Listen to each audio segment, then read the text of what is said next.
सांगली लोकसभेच्या जागेवरून महाविकास आघाडीतच कुस्ती सुरू झाली आहे। सांगली लोकसभेची जागा उद्धव ठाकरेंचीच शिवसेना लढवणार असल्याचं संजय राऊतांनी ठासून सांगितलं।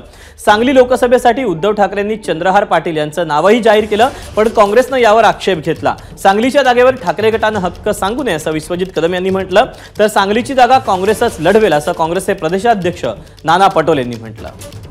ह्या मी सकाळी नक्कीच असं सांगितलेलं की सांगलीची जागा आम्ही लढवतो, हे मात्र मी बोललो आहे। तरी पण संभाजीनगरच्या जागेवरती चंद्रकांत खरे अजिबात नाही फायनल झालेली आहे। हे बघा, हे कोणाची उमेदवारी फायनल झाली आहे आणि कोणाची नाही हे स्वतः पक्षप्रमुख सांगतील, हे स्वतः पक्षप्रमुख योग्य वेळी सांगतील।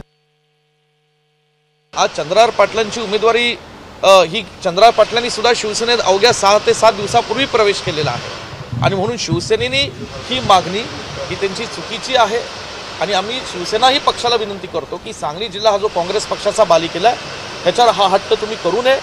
आज सांगली जिल्ह्यामध्ये जवळजवळ 600 गाव आहे।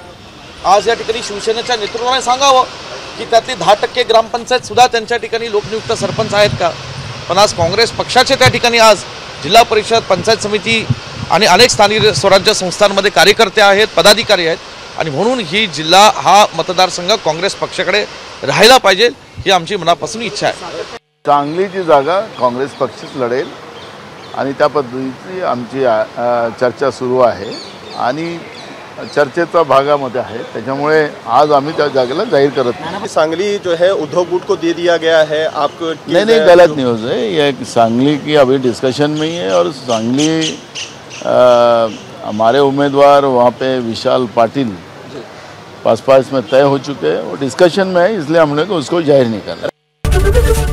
एबीपी माझा, उघडा डोळे बघा नीट।